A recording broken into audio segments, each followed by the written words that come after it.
Hello, everybody. Welcome back to episode 94 of the Podcana podcast. This week, we are joined by Lorcana villain, also known as Baker. He's an official Lorcana caster. He's also Radigan in human form.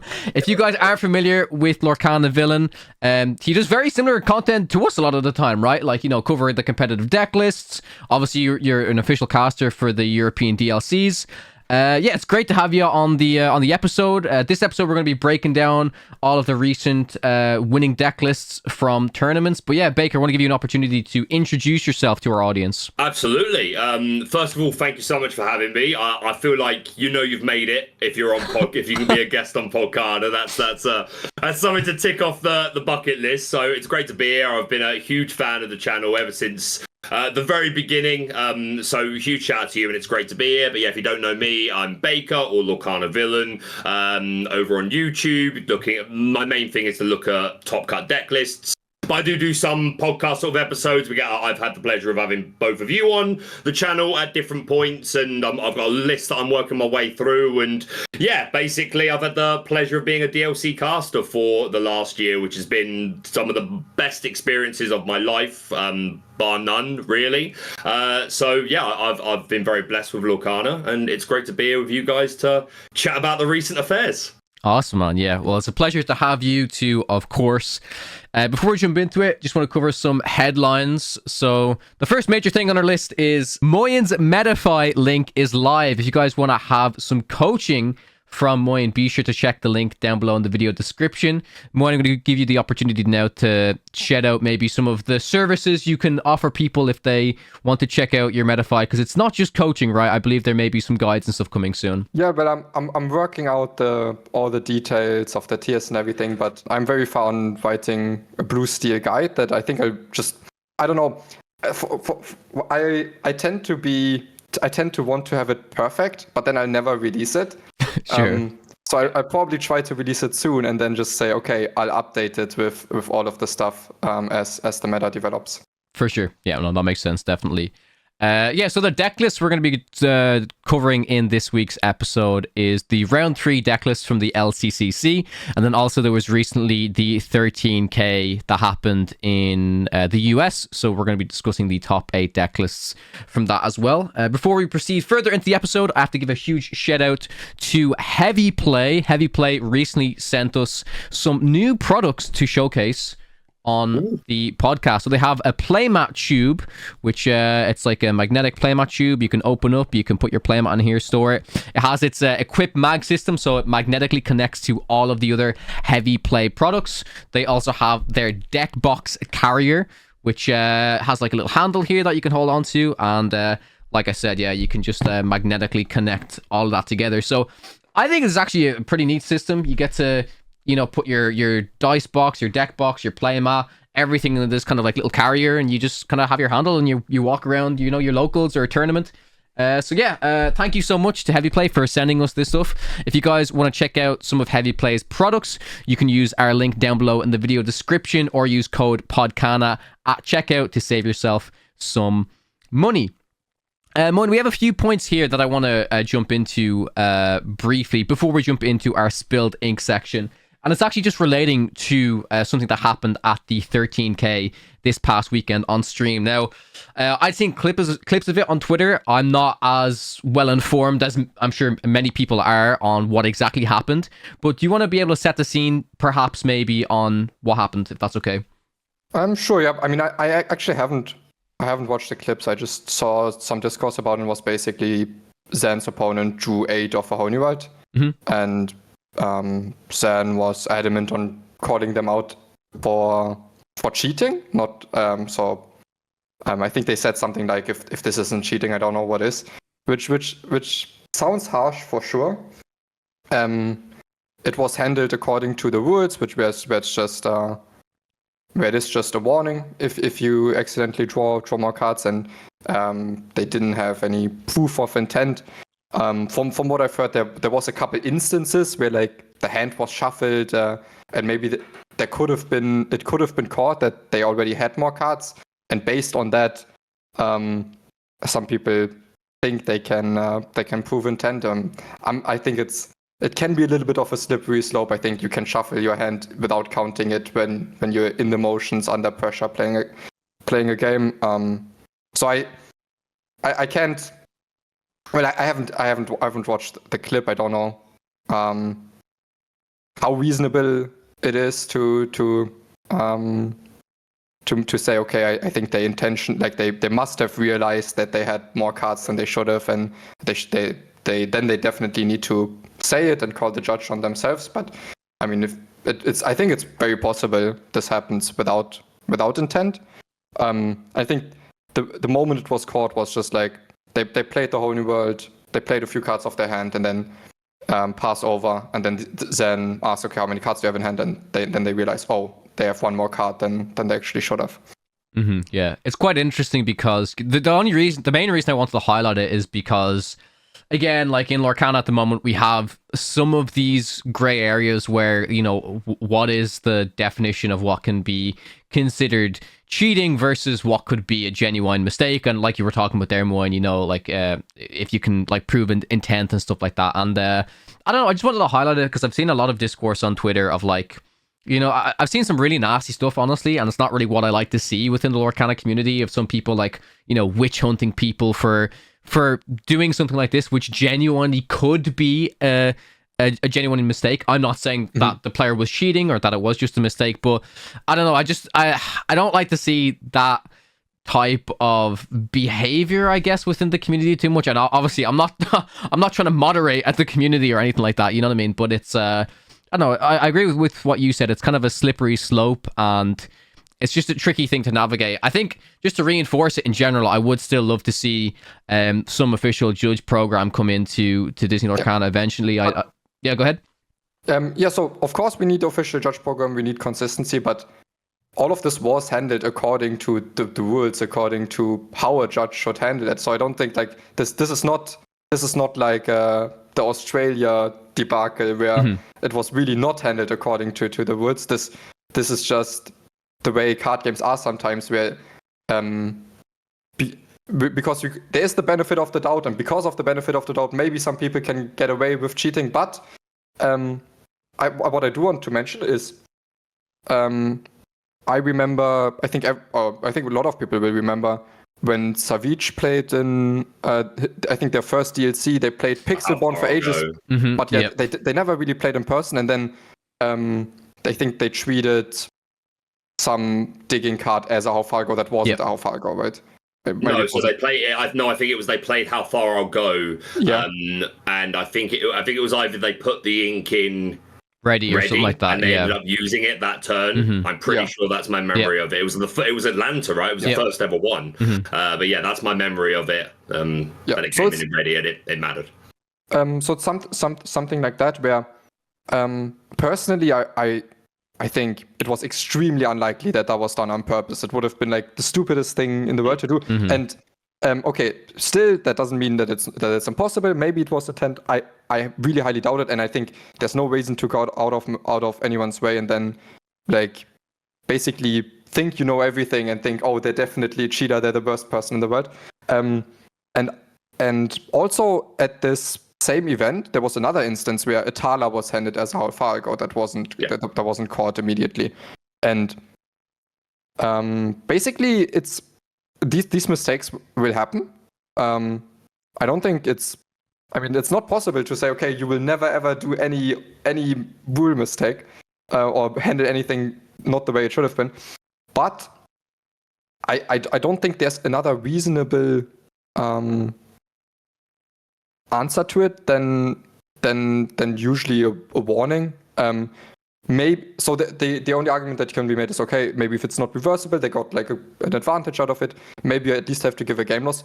But it's never enough to say, okay, now this is a cheater. I think to say to come to such a conclusion, we would need a pattern. If this guy did similar things that all went in his advantage, like over multiple tournaments, or multiple times in the same tournament, sure, then you have to get more strict. But if it's the first time, I don't see any reason to go on a witch hunt. Yep. No, 100%, I agree with you. And then there's one other point here that I know you wanted to bring up, Moyen, just relating to the LCCC. And I do want to state that Pavel has taken responsibility for this slight error that occurred, but I know you did want to highlight it, Moyen. Yeah, so this was this caused a lot of confusion for everyone when we were watching Zan versus Zach, because suddenly Zan was on a different deck list than what was shown in the spreadsheet. So no one really knew what was going on, but we just all assumed, okay, it must be cleared by Pavel. Pavel was already asleep, and then Pavel cleared it up the day after.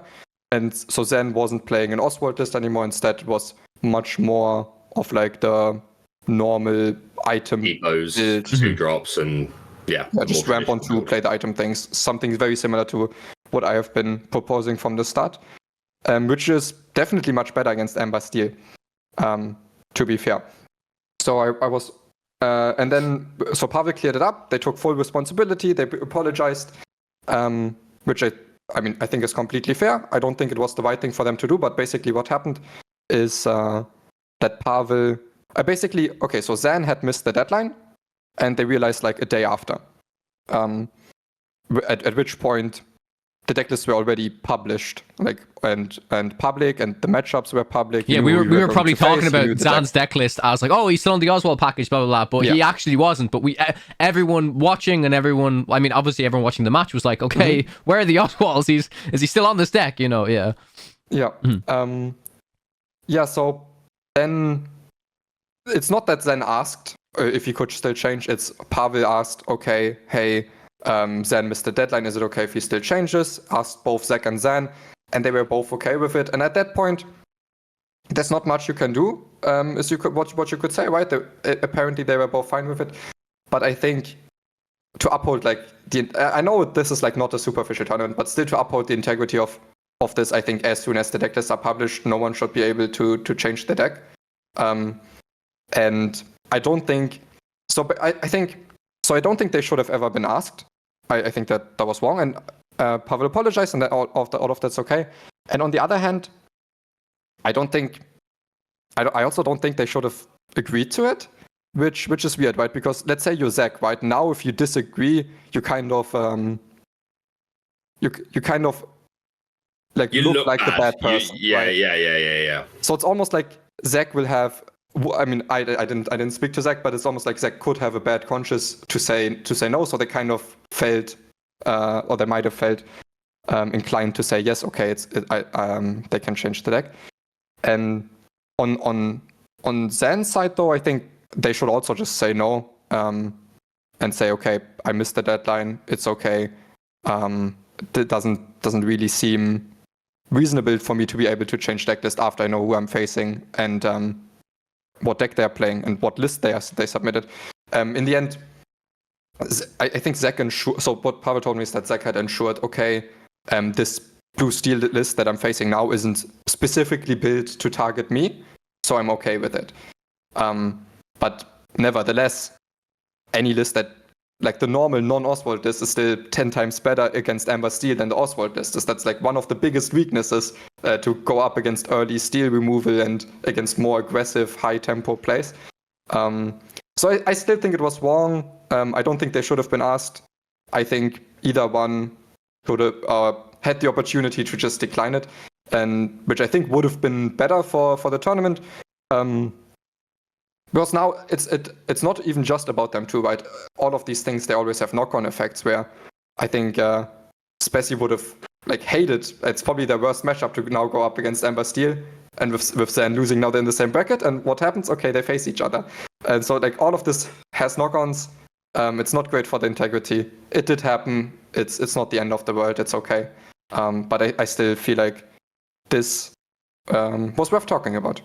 For sure. Yeah, definitely.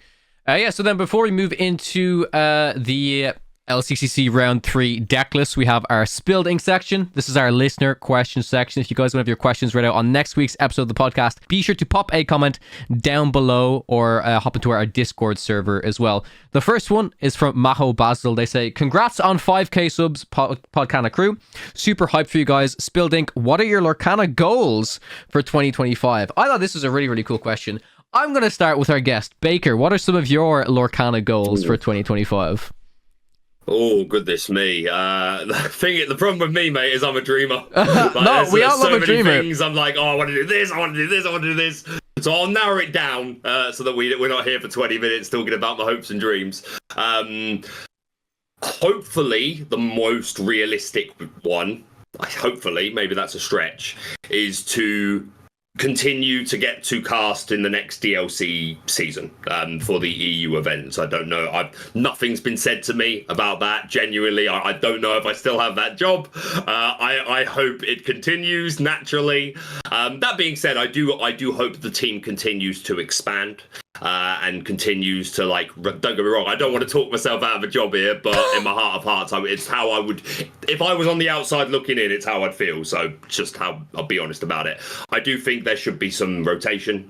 They should bring in some new people, and that doesn't mean like, get rid of all four of us and a fresh four. Like, you do it a bit at a time, right? If one out or two out or whatever. I think more people deserve the chance to get to try and experience this and see what they can bring to it. We didn't pre-talk about this, but you're one person on that list, Kawa, that I think would do great up there. It'd be great to see you. And there's plenty of other names, right? So, again, don't want to talk myself out of a job, but I hope that happens. But yeah, I hope I get to represent. The other thing I'm hoping to achieve this year is a personal pet project of mine, is Lorcana D&D. For anyone that's a fan of D&D out there, I've been working on this since the channel started, and I discovered Lorcana. I was like, I had a vision for something I felt like I could create. A lot of work's gone into it, and I'm hoping that this year will be the year to finally publish it and turn it into content and get people on to play. And I've got big hopes for that. And then the big dreamer one, which I'm not optimistic for, but we might as well say, let me cast Worlds. Of course, that's like the dream of dreams, right? Yeah. Let me cast Worlds. I think, honestly, if you ask the Lorcana community, and I personally feel like I speak for the whole community here, I think everyone wants you on that desk for Worlds. I don't think anyone deserves it more than you personally, in my opinion. I think you encompass everything that is so special about Lorcana when it comes to the community, when it comes to the competitive play, everything, mate. Like, I would love to see you up there, and I know everyone else would as well. For some of my goals, Baker kind of mentioned it. I've been talking about this for a while as well. I would love to cast. I would really, really love to cast some Disney Lorcana challenges. It was a big goal of mine last year. Unfortunately, I didn't make it, but seeing you and Spessy up there at each challenge just made me want to work harder on the podcast, work harder at making content to, prove to the team and to the community that I think I deserve a shot. I think I deserve a chance, and it would be absolutely amazing to see.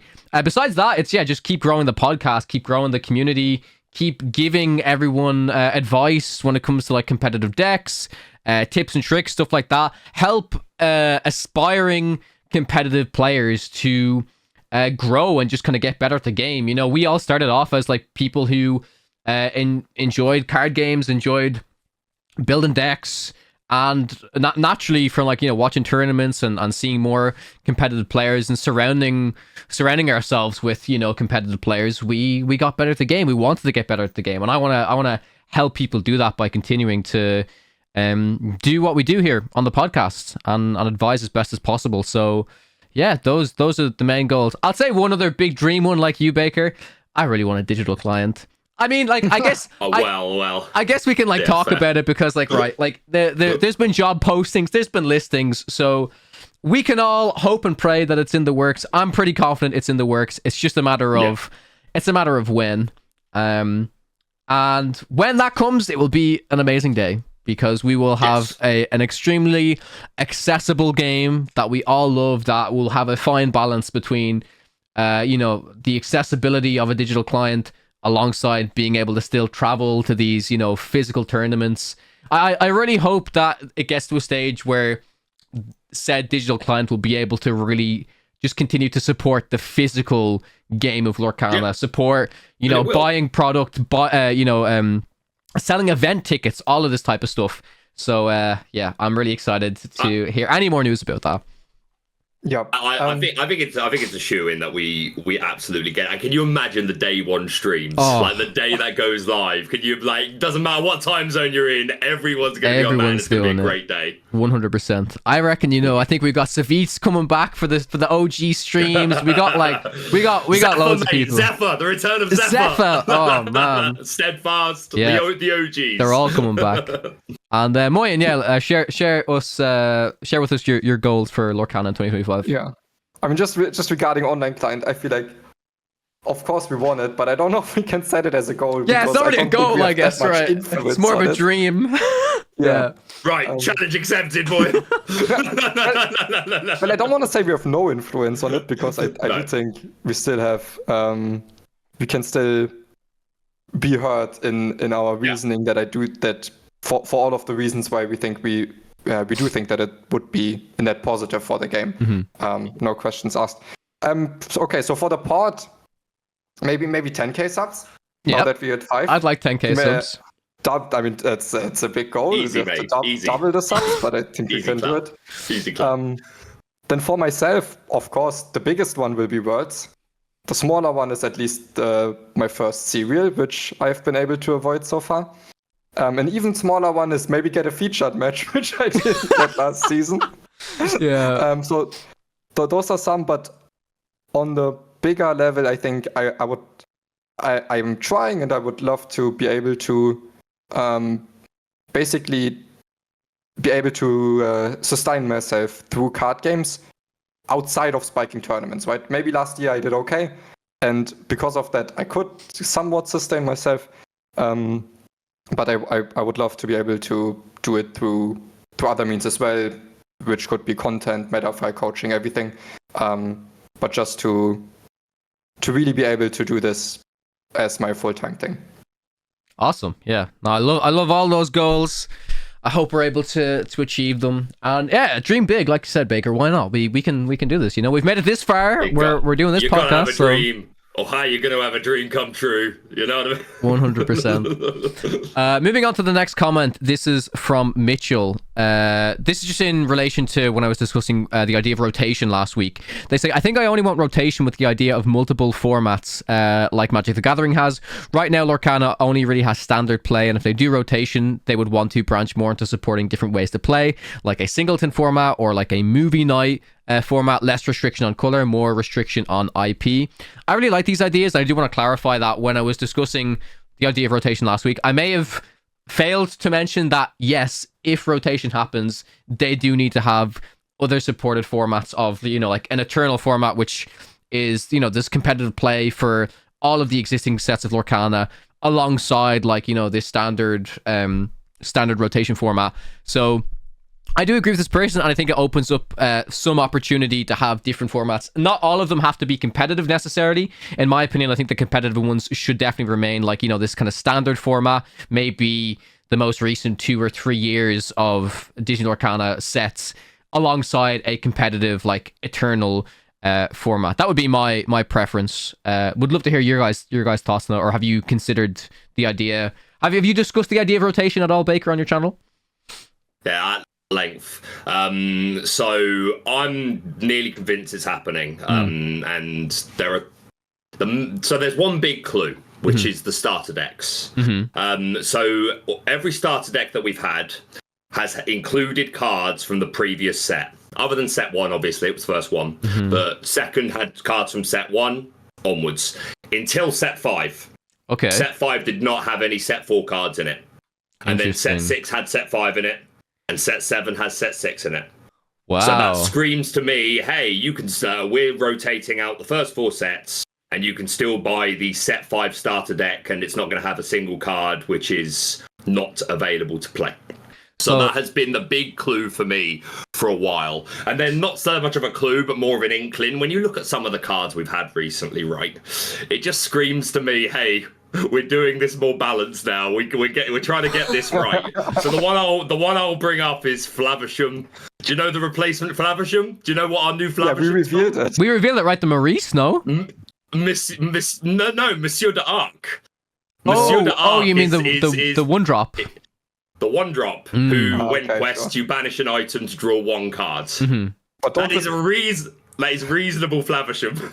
Yeah, don't disrespect our Maurice like that. Oh, not at all, not at all. Which was not what I was talking about. Not at all, mate. Loved it. Yeah. So, but that's one example, right? And also, like, even, I'm sure we're going to talk about this card a lot today when we get into Decklist. But 6-cost Tamatoa, right? If Fortisphere and Porpsicle are no longer in format, is it anywhere near as good?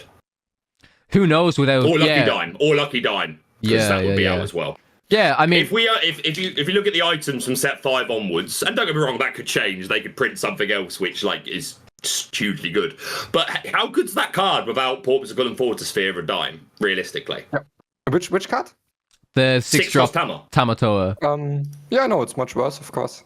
Yep. Yeah. So overall, put it in a nutshell, I'm pretty sure rotation is going to happen. I think it's a good thing as well. My history is Yu-Gi-Oh, which was ban list, and I didn't hate it. But I also played Pokemon strictly online, not physical. But I played PTCGO again, digital client. Shout out. But I played it quite competitively. But with Pokemon, it's rotation, and I much preferred that over the course of a couple of years. So I would like to see it happen. I think there's evidence it's going to happen. And to what you say about traditional formats, just have first chapter format sets 1 to 4, and as time goes on, you can do more of those. So yeah, I'm a fan of the idea. Yeah, I think. Go ahead, good. Yeah, it's just that I haven't heard that conspiracy theory before with the starter decks, and I like it. That might be one of the few ones that turn out to be correct.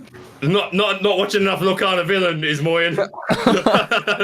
I like it as well, and by that logic, you guys can correct me if I'm wrong. If it is the first 4 sets, then, and again, it depends on what way they do it, right? It could be the current 8 sets. So by that logic, maybe around set 12, so then set 13. That's what I'm hoping. Yeah, so set 13 would be it would be 5 through 12, and the other ones would be rotated out. So that's what I sorry to jump in again, but that's what I wanted. My fear is it's happening sooner than that, and it's going to be from Fabled set 9, and then we're going to go into a 5-set format for as soon as set 9 comes out.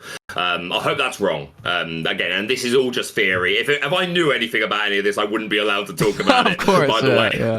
So this is all theory, but yeah. So that's my thoughts. Yeah, it's quite interesting for sure. And as we move on to the next comment from Crispy Bacon, they also mention rotation, but they have another point to make. So they say, Kawa, I'm curious as to why you think set rotations would be necessary. In my opinion, at least for what I can see, getting rid of older sets isn't going to get rid of power creep. The good cards are always the good cards and the bad cards are always the bad ones. Even as early as set 4, there were less than 10 out of 200 plus cards to be excited about. And there are certain cards whose abilities are so unique that you can't replace them. Sure, a future set could print a similar card, but then you might as well have kept the old cards that function the same. Maybe another year down the road, but as of now, I see no reason to introduce rotation. Yeah, I mean, I didn't say that I wanted rotation immediately. I think I said that I could see rotation happening soon.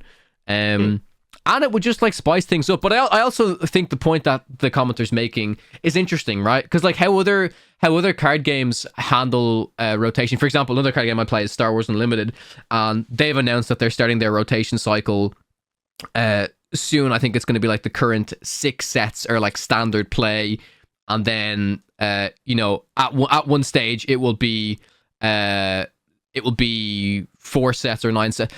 Either way, right? What they do is they reprint some cards from certain sets. So they'll have a reprint of cards from set 1 in like set 4, or reprint from cards in set 2 and set 4 as well. And that way you get to keep some of the core cards. And examples of this are like solid ramp cards or solid removal cards. So, let's just say like a Fire the Cannons or a Baboom, right? Like, we'll just reprint this card because it's an okay card in a future set. And obviously we haven't seen that from Lorcana so far, but my point is there are many different ways that you can go about doing this, and it's just interesting to see. Yeah, like I think it is interesting when you look at Lorcana, because Lorcana have so many other TCGs to learn from or reference. Like you mentioned, Baker, you've got Pokemon, you've got Yu-Gi-Oh, and they're nearly spoiled by choice of, okay, do we try this option? Do we go this option? And it's a lot for them to consider. It's a lot for them to weigh up. And yet they also probably want to remain unique and not necessarily blindly follow, oh, well, this just works, so let's just do that. I will admit, in some cases, if it works, don't change it. But yeah, it's just interesting. You want your own identity at the same 100%. time, right? So I understand that. And to your point about reprints, like I think there's two ways they can go about it. My preference would be, like you say, just do straight reprints, but give something a fresh art. But then also the cool thing, if you do that, like give me a new Be Prepared. I think Be Prepared needs to stay in the game unbiasedly, but I won't get into that. My point being, if you are going to reprint it, then you just give it a fancy new art. But if you want to use your OG Be Prepared, then you can. Like, that's the idea. Like, so these cards that have rotated out, you might still get to use your originals if and when that card ends up getting reprinted. The other way to do it is you switch it up and you give the Be Prepared effect to something different, which I'm not as big of a fan of. It could be something they do, but I like the idea that players that want to use their set one Maui's Enchanted, if that gets reprinted in the future, whether or not it should is a different question, but if it does, then you can use your OG Enchanted card. For sure. Sorry, Moyen, go ahead. You're good.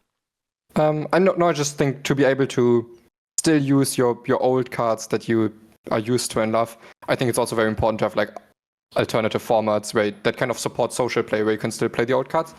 But just regarding part of the comment that was like, I didn't agree with as much was, okay, some cards are so unique you can't replace them. But I think that's like the part of the idea of rotation would also be not to replace them, right? It's like Snake and Fox, they were super unique. They made up a big part of the identity, but like the design space for Lorcana is near infinite, and you can just print something else that's unique and cool. And so to not have people still play Foxes and Snakes or Rabbits or Rush Maui's just like 10 sets from now. Because I do think, however cool they are, it could get boring at some point. I think the interesting thing that some people won't really be thinking about too much now, but is, again, it comes down to accessibility. Like, think about Lorcana in 5 years' time. Like, set 1 is out of print. So, okay, how accessible are some of these set 1 cards if Lorcana does have like an eternal format, right? And then it might have to change to like ban lists and stuff. But I think people forget, because we're still so early on, it's like, oh, I could just go into Card Market and just buy these cards. And that will probably always be the case, right? But the longer something's out of print, the more stuff will just naturally rise in price or will be harder to obtain. And the interesting way that I always look at it is, another game that myself and Moyen came from was Hearthstone. And Hearthstone had a core set, which is basically like their initial first set.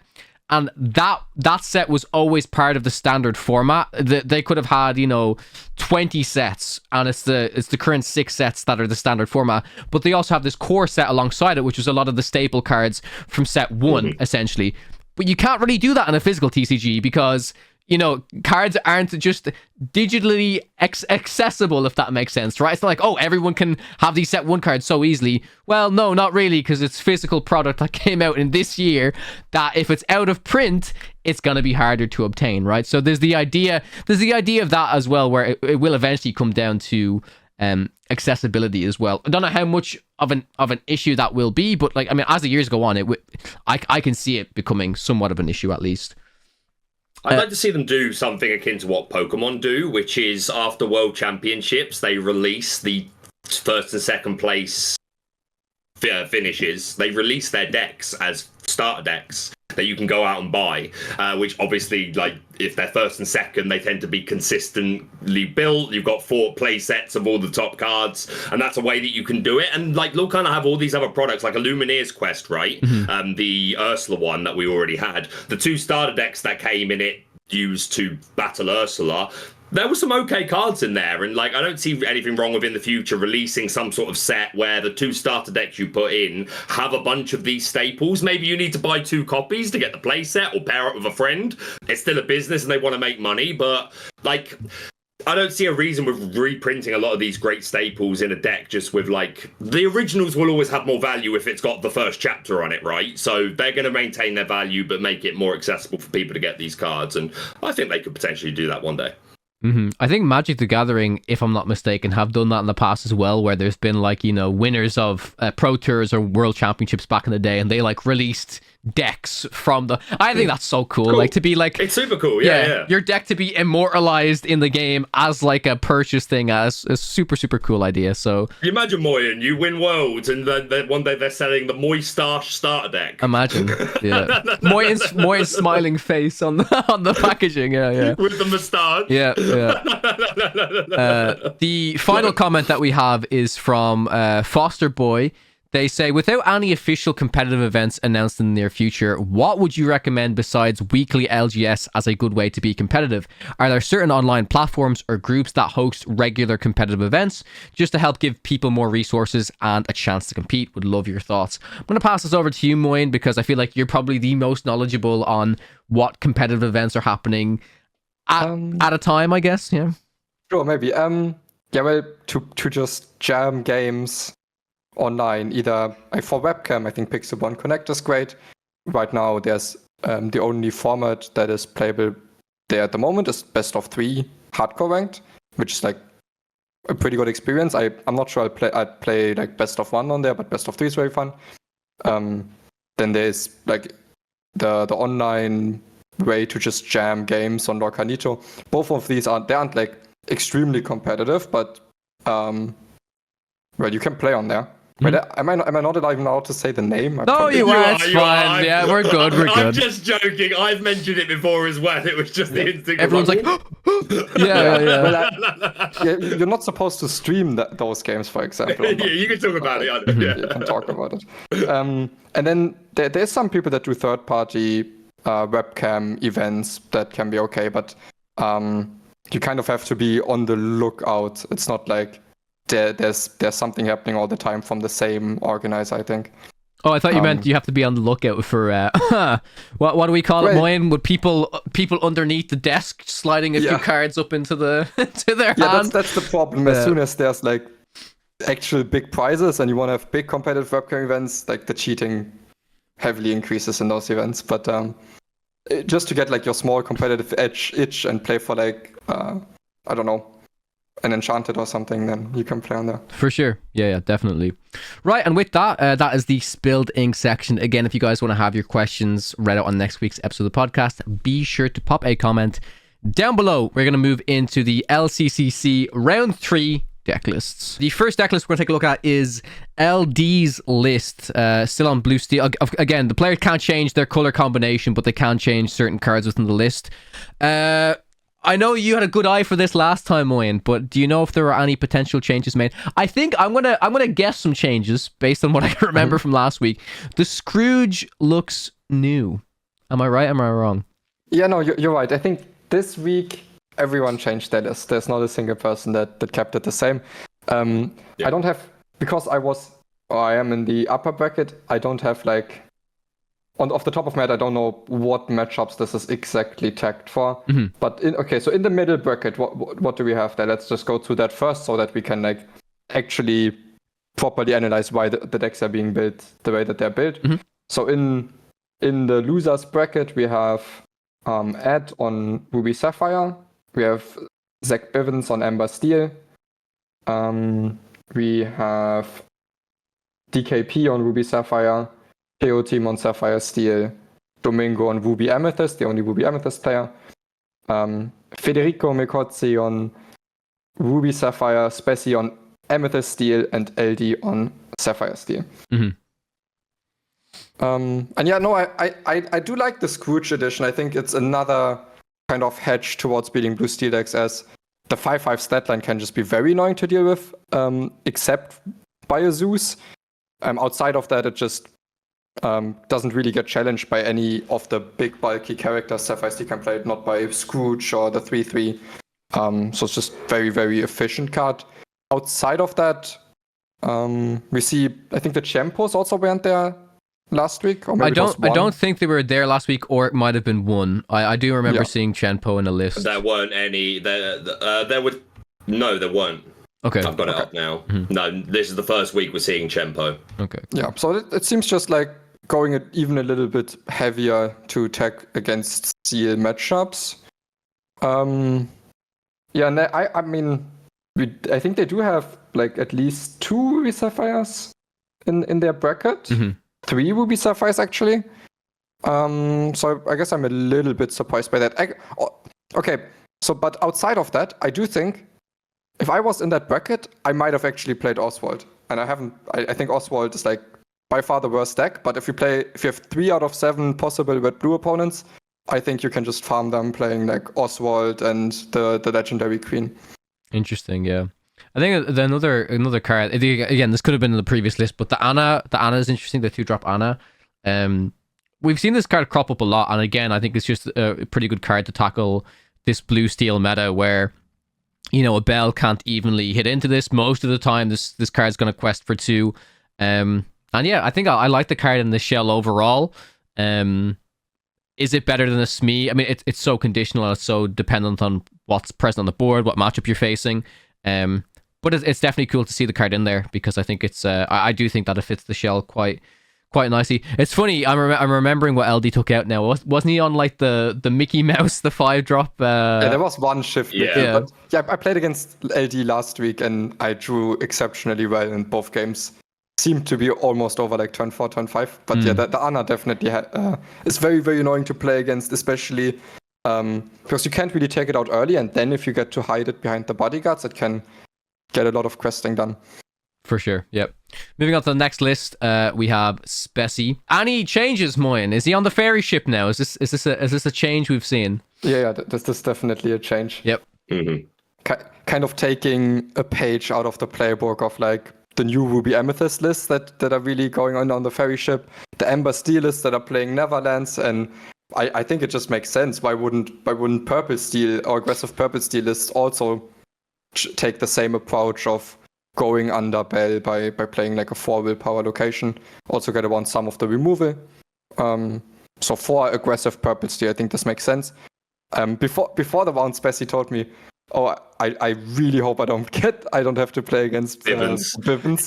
He said that to me at Axion as well, where we were all talking about it. It's the last person he wanted to see. Oh, and immediately gets paired against them. So they will definitely be the underdog, but I don't. I mean, they might feel comfortable in that war. Yeah, I always find it interesting when we're looking at all of these locations, and this like takes me back because I remember the first time we saw the Forbidden Mountain, which is like the vanilla location, and I remember like back on the podcast where we were talking about that, you specifically, Moyen, were like, okay, you can kind of think about location cards as like 0 strength characters with X amount of willpower, which is the willpower of the location, but they come into play exerted. And that's really what you can like, and I think that will help some people to visualize the impact that some of these 4 willpower locations have against some of these blue steel decks. It's like, sure, you're playing an exerted 0/4, but like they can't deal with that without using 2 things to swing into it, which is very, very different from any of your other characters you play most of the time, especially in a deck like this. Where like, you know, 1 Bell can pretty much just take out any character you have on board, unless it's the Cobra. So yeah, I like the idea of it. Yeah, just the Cobra against Bell is also often like awful card because it just gets stomped. So it is baseline. It is like like you said, it comes in exerted. They can already challenge it, but of course so it's still, that would just mean it's worse than Little John and Nada. But of course the upside is you get to dodge all of the character-based removal, and like kind of diversify your threats. Outside of that, like if you want to like baseline analyze the card, of course, it's not great, but being able to diversify your threats, dodging all the song removal is really, really good. For sure, yeah. Next we have Frederico's Ruby Sapphire. So Baker, I remember, I think it wasn't the previous set champs, it was the set champs before that, right? Like you were a Ruby Sapphire player for a bit, right? Like, cause I know you're a big red purple player, and you were like, you know what, I want to test out some Ruby Sapphire. So how have you felt with how Ruby Sapphire is like changing? Do you like the kind of current direction that the deck list is going in? This list is interesting in particular because this looks like one of the lists that we were discussing last week, Moyen, where I actually showed off the wrong list by accident. I showed Sailor's list, but it was actually from his round 1, and he put a comment on the last episode of the podcast saying, yeah, everything Moyen said, I've already made the change, you just showed the wrong deck list. So I had like the Scrooges and stuff like that in there, but yeah, I mean, Ruby Sapphire has definitely got an upgrade with this Sapphire coil, right, Baker? Like, what are your thoughts on some of the openers you can have with this card? Yeah, so like just full disclosure, yes, there was one event I played Ruby Sapphire set champs, and which was born of two things. One, I wanted to get better at casting Ruby Sapphire matches and like having a better understanding of the play patterns, etc. And it was the Mirabelle set championship, which, don't get me wrong, lovely card, wasn't one I was, oh my god, I need this card. So Sure. I was more willing to like play something I was less experienced with. It did not go well, but I did feel like I learned a lot, and I got to spend some time with Sailor afterwards because I recorded the matches and learned a lot more about how the deck runs. But yeah, this version that we're looking at is largely like what we would call traditional Ruby Sapphire for the last couple of sets. But we don't have the dime, is like the big missing piece here, really. I was quite enjoying the DKP version of Ruby Sapphire towards the end of set 6. And I know, Moyen, you were playing a version nearly the same as well. Because I can't remember, was it the Battle Bear event that there was an event that you were both at where you faced in the finals, and I remember watching that. I remember watching that live. So I know you were enjoying that. I think you took out the Let It Goes for like an extra Tala or Flavisham or anything like that. But that version of the deck, which we'll get to obviously, is the version of Ruby Sapphire that I think was the strongest personally. But obviously this new Sapphire coil, which was like the boogeyman when it was first revealed to the Lorcana community.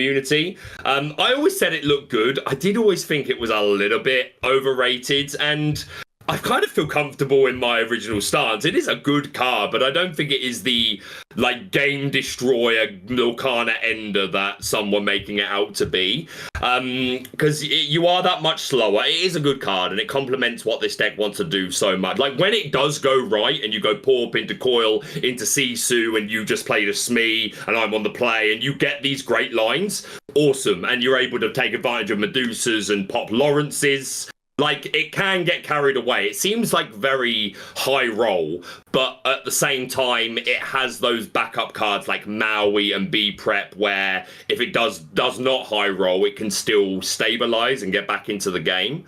I'm happy to see this list as a red-purple player because you're not running Dime, and I think if you're not running Dime, I feel much more comfortable playing into you.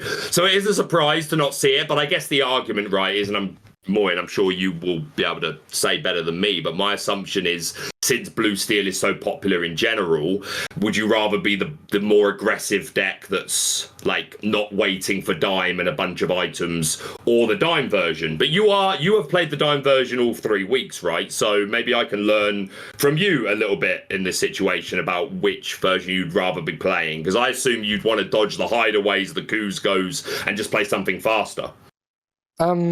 Yeah, so basically, I think because of the coil, and when the deck is built around coil, their win condition shifts.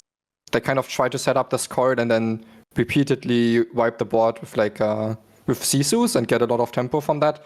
So it's almost like the Dime is less necessary, because once you have this coil set up, you have very good chances of just winning the game of like sheer tempo and removing the board over and over again, which makes the Dime less necessary. So you can kind of get away with playing either 1 or 0 dimes, I think. I think that makes sense. I do think. So I checked the list from last week. I think they cut, compared to last week, they cut a Great Stone Dragon, and they cut. That was something else. I think maybe. Okay, I'm not quite sure. They cut a Great Stone Dragon. They're playing an extra Be Prepared, and I think they're playing an extra. They also cut it. Well, they're playing an extra Tomato. Yeah, they cut it. Yeah. So round 3 is when they've cut to 1 B Prep and they've added 1 Great Stone Dragon. Yeah. Okay. All right. This way. But both round 2 and round 3, I count the cards in the deck, and it's 61. Is it 61? I need to go up here. It is 61, yeah. Every time. To be here live for a Podcana crash out at 61 cards. What a day. You know how many times we get so invested, we're like, okay, the reasoning, this, that, and then we just go, oh yeah, it was 61 cards. I mean, sometimes also when you play a deck a lot, you look at the deck and you feel like something's off. You cannot quite tell why, but it's like, How did you fit all did of you them? Okay, they instantly cut this, realize, they cut Moyen? this. Were you looking at this saying like this looks like a This lot of looks like they put cards? in one more I card can and smell say, them out. I can smell an I extra smell card an in this extra deck. card. So then you start counting, and it's like, oh well, yeah, I was right. There's a card too many in Yeah, this. I guarantee myself and Baker were like discussing it, and Moyen's going 1, 2, 3, 4. You know, counting up the cards. Oh man. Yeah, outside of that, I don't want to keep repeating myself, but I really want to see like something similar to what Sailor played last week, where it's built around Scrooge as the 4-drop without the sharks, playing 4 big Caesars. I think that's like the direction where Blue is heading in personally. But it will be like an interesting puzzle to figure out, and I've spent much more time on Sapphire Steel so far, so I don't have the version myself yet that I think I would love to play for this. Blue. Like, for my initial impression of this deck list, it looks like some type of like hybrid where they're trying to fit in some of the DKP elements, right? With like the McManors, the Pirate's Life, you know what I mean? The Mauis and stuff. So it's like trying to mishmash everything in and go, oh, whoops, I'm playing an extra card, you know? But hey, yeah. Next, we're going to move on to Domingo's list. And so this is super interesting. I'm really glad that we have you on, Baker, because I've seen you on Twitter saying either we're back or we've never left, right? You know? So I said I never left. Sure. There's a big difference. I got you. But yeah, also it's like a little tangent here. I don't know if you saw it, Moyen, but the person we name dropped on the previous week, which is I think it's Taris Black, who's like, you know, the guy keeping Red Purple alive. He made like a reaction video of him reacting to us talking about the deck, and I've never been so surprised to see myself in a thumbnail going like, you know what I mean, like just someone else reacting to us. It was absolutely hilarious. But yeah, it was still interesting though, because as he was talking through it, Domingo previously last week, I know, was playing a similar version to his original, like, you know, location list where he was on 3B prep rather than the 4th B prep.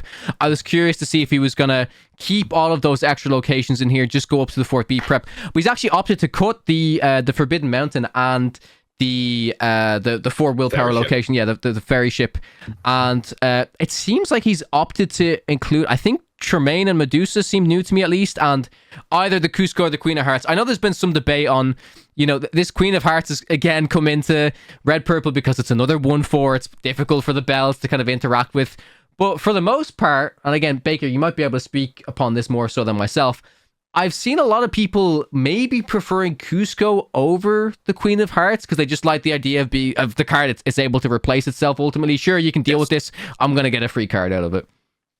Yeah, so this version that Domingo's playing for week 3 is Ed's deck, North American Champion Ed. This is the list that he revealed for free on his Metafy. And you can see, like, very akin to his, other than the fact we're on a 2/2 ladies as opposed to 4 ladies, very akin to the deck he won North American Championship with the libraries and stuff. This is my favorite of the decks that Domingo has brought so far. I am more on Tremaine's. I mean, to me personally, I'm trying B-Kings and they've been okay. But keep away from me, Baker. I despise Tremaine's and B-Kings as an Amber Emerald player with my Prince Johns. Stay away, far away. Yeah, well, that's part of the reason for the B-King. But anyway, I think that's a more valuable effect than the Medusa at the moment, personally. But I can see the Medusa putting in work. But yeah, the 2 drops. So I like them both. I definitely prefer Cusco. I did start trying out Queen of Hearts. And obviously the high roll here, right, is that you get a 2 for 1 out of Queen of Hearts. So, like, you put her down on 2, and then they turn something like a Daisy. Like, anything with 4 with at least a 1/4 stat line, right? Because you want to take it out, and you want to take some damage so that you go up to 4 strength, right?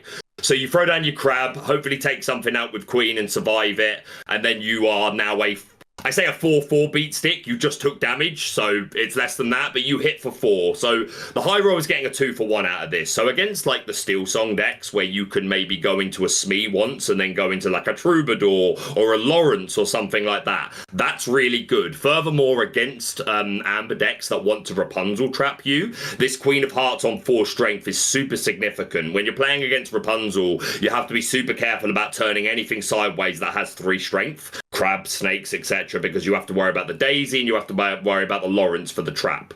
So the more characters that we have that 4 strength and make it a little trickier for them to do that, that's also significant. All of that said, I don't agree with 4 copies because it is a terrible, terrible top deck later on into the game. You would always prefer it to be a Kuzco or even any of your 1-drops, because at least, like, even if it's like Bog or Broom, you might have to worry, oh, they might Sisu me or they might do something. But if they don't, there's a chance. This Queen is never doing anything in the later part of the game, other than being a 1/4, which I don't think is good enough, like, to be honest. So on turn 2 exactly, I think she has value.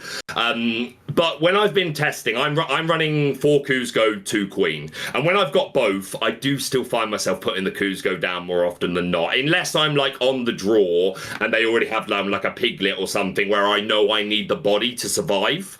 Other than that, I would prefer to just be filtering through the deck and finding more cards. So I like the Queen of Hearts inclusion. I think 4 is way too many, and I would always max out Kuzco beforehand. Other than that, I think this is my, like I said, this is my favorite of the list that he's played so far. I'd like to see at least Tremaine. I think the Tremaine ability is so super important for the Tamatoas, the Sharks, things like that. But yeah, other than that, I like the list. Yeah, I think it's interesting that you say. I mean, I don't know. I agree with everything you said about the Queen, and also that it could maybe be valuable at lower copies. But then when you say lower copies, like, yeah, you would generally prefer all the 1-drops or max out Cusco first. But like to this list, this doesn't really apply, right? Because they're playing 12 1-drops and 4 Cusco. Yeah, no, of course, yeah. Yeah, and I think Queen of Hearts is also much better the worse your opponents are, because. And especially, so, okay, it's also much better in the matchups where your opponent has to be the aggressor. So they're kind of like forced to at some point start exerting. And then Queen of Hearts is very good at surviving. And steel decks, once your opponent starts exerting, you like play a crab, take a value trade, and have a good body. And that's like the best case scenario. The problem is why I think I agree I wouldn't really play 4 copies is there's a bunch of decks, especially the Sapphire decks, that they don't even have to take the early quest. Let's say Sapphire Steel plays an early Bell. Like as soon as my Ruby Amethyst opponent represents the threat of crab, I'm not going to use my Bell until there's a good trade or until there's like a good sing and a good song to sing. And I think if your opponent, it's similar to Diablo, right? Okay.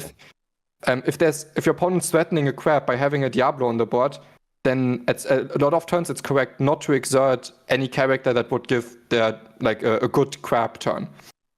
But the thing is, Diablo represents the crab threat much more efficiently because you only spent 1 ink on it, and because you kind of like never lose out on the Diablo because at some point you're going to draw the card back. It's much more of an efficient card later, also with B-Prep and everything. So I think. I was super hyped when I saw the Queen of Hearts, but the more you think about it, the more also some of the problems of the card kind of open up. All right, so moving on to the next deck list, we have another blue steel. This is Tio Time, and his list is quite interesting. We can see there's the 2 Maurice Workshop in here, 2 copies of Hades, which I know is a card that we've talked about before, Moyen, right? I don't know if we've actually mentioned it on the podcast before, but internally we've discussed, right? Mm-hmm. Yeah, no, but where's the sale? Oh, no copies of Sail the Azurite Sea. Interesting. No, that's crazy. I mean, all of Teo Team's lists have been crazy so far. Wasn't Teo Team also on the Grand Pebby list one? He was on the Grandma Tala list week 1. Oh yeah. Right, it was Oz. Yeah, Oz. That like it doesn't have a full line of characters. If you look at a Dreamboard style, it's Mulan, Oswald, Belle, Pete, Flavisham, Scrooge, Tala. That's it. That's all I need. That's the crew. Yeah, and then the round after they like kind of played a deck similar to mine, but at that point I had long concluded that I really prefer double ramp, like Tipo and Sail over having Smee. Over Smee, and now we've cut the better of the 2 ramp cards, and that's crazy to me.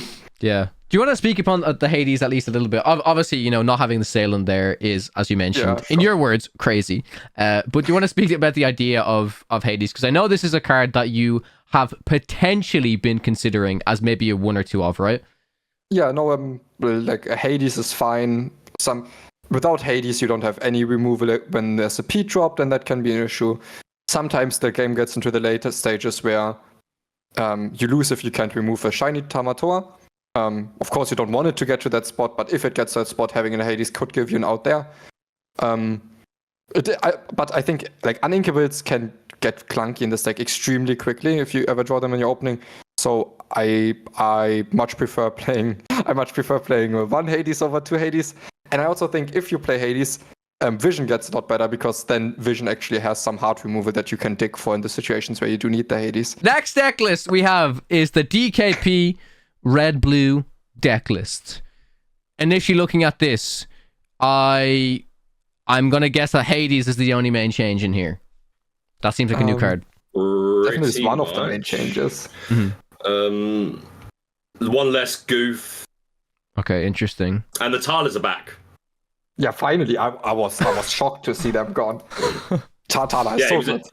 Yeah, he was only on 2 copies for week 1. Cut him completely week 2. We're back to 2 copies and 3 Flavisham again. Yeah. Yeah, I mean, this kind of just, it's interesting, Moyen, because I remember, like, but as we were kind of coming into set 7, you were talking about the DKP list, about, like, how you felt it was, like, the best deck within set 6. You're like, but it can't really change that much as we move into set 7. And I think you're right, you know what I mean? Didn't. Yeah, exactly. And that's my point, where it's like, there's very slight alterations and inclusions you can have in this list, or you can make to this list, but for the most part it hasn't changed dramatically. There's just been slight ratio changes here and there, so ultimately the deck is still the same.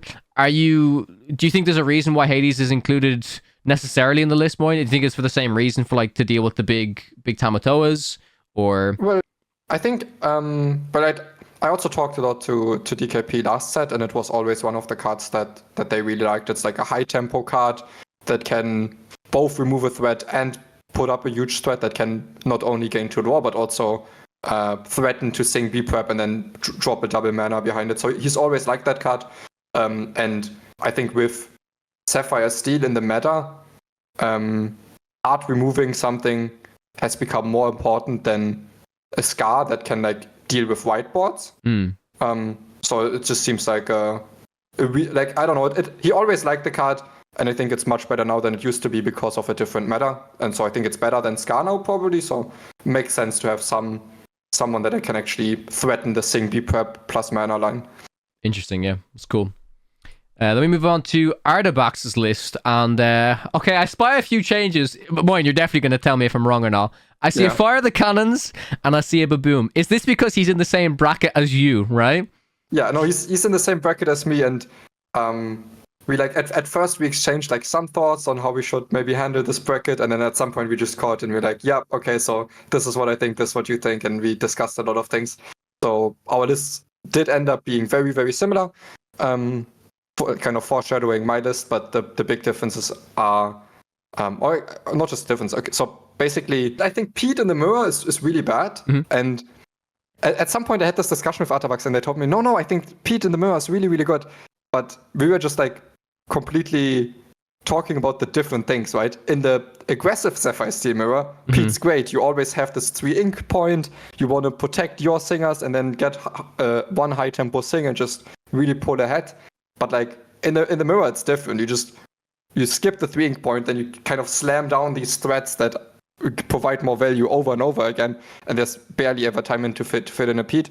But basically, the biggest things is he included Pete still because there was a 1 in 3 chance we fight or we play against Kurch Beast on Emerald Steel, and he thought it's necessary or it's important enough against Emerald Steel to stop the Ursula Deceiver of all for a turn, and then maybe use the Pete as a singer to take it out. And I think that's reasonable. I opted to say, okay, I also have a 2 in 3 chance to play against Sapphire Steel, and I really don't like it in the mirror. I think I can play other cards that are good against both Sapphire Steel and Emerald Steel to a point where I don't really need to play Pete. I think some other cards that are good in both matchups would be the Cogsworth. It's falling a little bit out of favor, and you don't always play it even in the matchups where it's good, but I think it has some really, really good moments. These are two steel matchups where it can provide a lot of tempo on any early board. And then the other thing was a big discussion. It's like, Fire the Cannons is so much better so basically against Emerald Steel, we need some sort of Diablo removal. But Fire the Cannons is so much better against Emerald Steel, but on the other side, you can't ink it, and we have a 2 and 3 chance to play against Sapphire Steel. So I just said, okay, Baboom has to be good enough if I end up facing Kurt, but if I face a mirror, at least I don't get these stuck in my hand. So I played 3 Babooms, where they opted to play a Fire the Cannons and a Baboom. Also, one card that I think might work really well, or should work really well in this expected matchup bracket, is Vision. Because Hades can be really good against both the P Space Captain, against Emerald Steel, but also against like Shiny Tamatoas and even Happy Tamatoas in the mirror. And then the Vision, while you ink it for a long time of the game, in the mirror it's just ink, but it provides some consistency late game and could help you find the Hades if you ever need the Hades. But also, like the worst thing that can happen against Emerald Steel is they stick a Diablo, and your only way to dig for that Diablo is to play items that draw, Flava Charms that draw, but the Vision can kind of bail you out of these situations without giving them too much value. So I really, really like the Vision in this bracket as well. But as you see, I also think in general Last Cannon is a good card in the deck, but because we knew our 3 potential opponents, we just said, okay, I think I'd rather have a less consistent Scrooge, but play all of the important cards that have high impact in these possible matchups. For sure, yeah. I really like how you start. It's fascinating to see how a deck evolves as we see like this bracket kind of formulate, and your thoughts is like, okay, these are my potential matchups.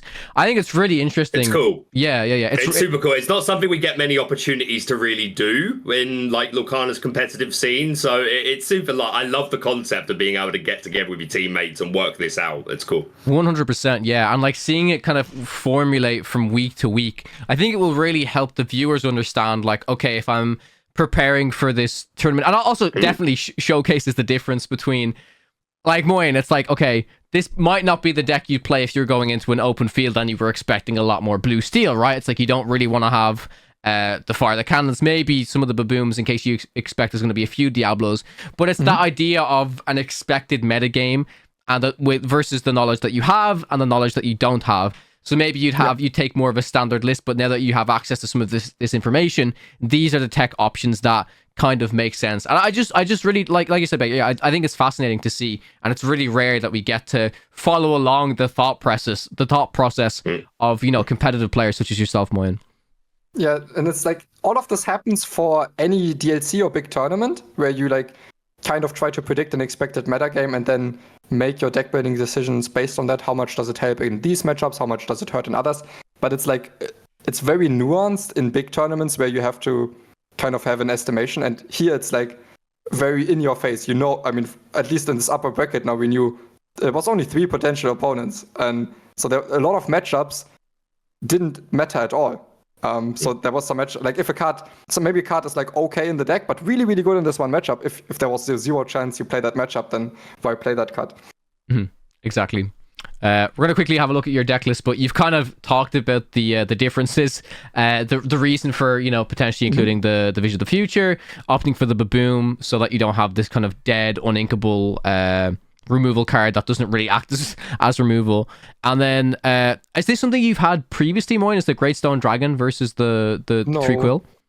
No, I would, in the normal version I would always play 4 Quill, but Quill is very bad against Emerald Steel. So swapping one for Great Stone Dragon is kind of like a small hedge towards that, which I don't even think changes that much in the grand scheme of things, but it was something I've been testing on stream as well recently.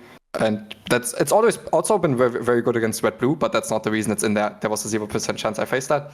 The other thing was, I thought a little bit about just like going very low on Storms because they're so bad in the mirror. They just don't have any good targets, and then also they're an uninkable song against Ursula, against Emerald Steel. But I couldn't go I had to play the Zeus because they're good on the mirror, so I'm playing uninkable songs anyways that I sometimes won't be able to get rid of. And then having storms in the deck is actually still important to have more higher density of Diablo removal, even if it also means Ursula will hit occasionally. Yeah, even if it also means that the Diablo's exert and they draw a card, you still have to get rid of it, right? Like you still have to remove it eventually. That's good enough for me. Just get that bird off the board. Yeah, for sure. And then we're gonna have a look at that Emerald Steel list that I'm excited for this one. That you're talking about. I can't wait to watch this cook. Do you want to tell us your thoughts, Baker, on this? Yeah, sure. This list, sure. Yeah, like I say this as a player with nearly zero Emerald Steel experience, but I've got to think it can't be as good as basic Emerald Steel discard and the list he's played the last couple of weeks. But this looks a heck of a lot funner, and we have seen this John Silver put in some work in some high-level events in the past. It's not a card to write off at all. Obviously, if you're newer, this John Silver gains an extra lore and resist for every location on board. So if you can find a turn where you can let John Silver stick and survive long enough for you to quest, and then you have enough ink to drop down multiple locations. And hey, we've already had conversations about the sort of like different threats that you create by putting down locations that can't be dealt with by character removal, etc. And you just create these different threat lines. So they're going to tick away lore themselves, other than the Cove, which has its own uses with the Diablo, etc. But yeah, I think this is a lot of fun. If you can find the turn to let Silver stick and you can play enough locations in a row and just suddenly you're questing for 4, 5, 6, then that's pretty great. Again, I'm not that experienced with Emerald Steel Discard. It's not a deck that I am a fan of. I've got to think that the traditional version is better than this, but a read of the... Would you say this is a read of the meta, of the, like, small player base? Or is this just, hey, I'm 2-0 up, let's have some fun? They didn't need to do a read, right? Their possible opponents were Artabak, Zan, or me, all on blue steel. True. So, I mean, they just cooked something up trying to exploit the weakness against location of all blue steel decks. And I think that's fascinating. Of course, when I thought about how do I build my deck, I didn't think, okay, they were just going to play the same deck again. For example, I think I'm Still Here was like the most obvious card that they had to play 4 copies of against the blue steel meta, and which will just enable a great curve of, let's say, shift Diablo on 2, maybe with the Ursula, but also sing I'm Still Here. If you see your opponent has like a fight against or boom, then you follow it up with a Pete. So they do have some great lines, and they can finish the game very, very quickly with other locations and John Silver. So on one side, I am very excited about this. I think it's cool that they try to cook up something for this meta game. On the other hand, this is the first week where Artabax decided to play the ramp build, which I think is like probably the strongest deck of the game, if not maybe together with some Ruby Sapphire list, but like still I think it's the best deck in the game. And now they finally switched to it, which to like the, in my opinion, superior version. But to be fair, his version might have been better against like a heavy location list because he just contests the board earlier. So I hope that doesn't backfire for them. But I'm excited to watch this match for sure. So yeah, it looks like it's going to be a lot of fun for sure. Taking a look at Zach's list here. Zach is the only player playing Amber Steel, correct me if I'm wrong. Yes. And yeah, initial thoughts on if there are many changes. I think I definitely could be wrong. There's Naveen, is that the change? Yeah, it's one change. We've not seen Naveen for the last 2 rounds. It's a lot closer to his first round list, apart from the Naveen, because round 2 he played I Find My Platinum and played the Stout-Hearted Cinderella. Yes, that was it. Added in an Ursula 2 drop on top of the 4 Troubadour. Obviously, the Troubadour is the priority here because we're playing Miss Bianca, who's great in this deck. So yeah, for this last round, it's mainly the 2 Naveen, and it's gone up to 2 Nala, as you can see in the title.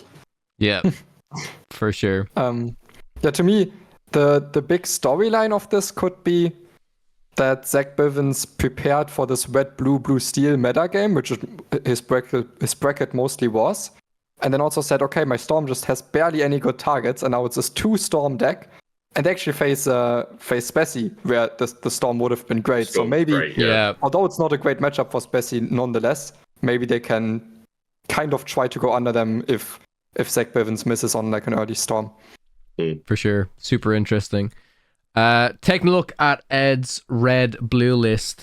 I was chatting to one of my friends. I'm going to give a shout out to Josh from Manchester. And he was saying that he's been testing a version of red-blue like this that is much higher in the Tremaines, like you were saying, Baker. I know it's red-purple and not Ruby Sapphire, but he's just a lot higher on the kind of Tremaine package at the moment. And he said to me today, he said when he saw Ed, play the Tremaines, he was like, I feel validated, like, validated, yeah. So he was quite happy to see that.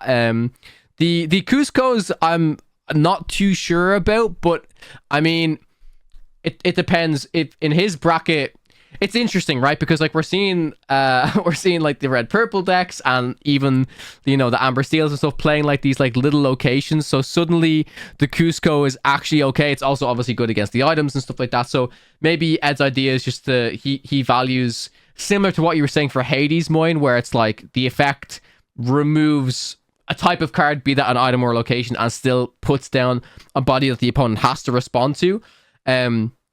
But yeah, this is back to Ed's traditional fashion of like 4 of everything, right? This is very Ed. Ed loves to play decks like this, right? Loves a 2-line special. No B prep though. I mean, you can see why from like looking at the list, but it's hard for me to look at. But yeah, like I guess the Cusco here is like, hey, locate a dime or a McDuck mana. A lot of the time is a must answer, right? So like if you're gonna run these cards specifically for that, then you want to see them at the right time. So I guess that's the argument there. What are your thoughts, Moyen? This is the worst type of deck building. I cannot stand this. Did you say this before? I think you have. Yeah, you might have said this when we looked at the week 1 lists when you're like, oh, this 4 of everything. And then week 1 I could like almost excuse it because okay, in the DKP list it's like a little bit more sensible, and in early testing it's not like I also played a lot of 4s in the round 1 list before you can actually figure out the nuances of the meta and matchups and to kind of tweak the counts for your needs. But I mean, three rounds in a row, 4s, everything, that's ridiculous. But I mean, it's like the main argument to play 4s is like to want to maximize the chance of drawing one of them, right?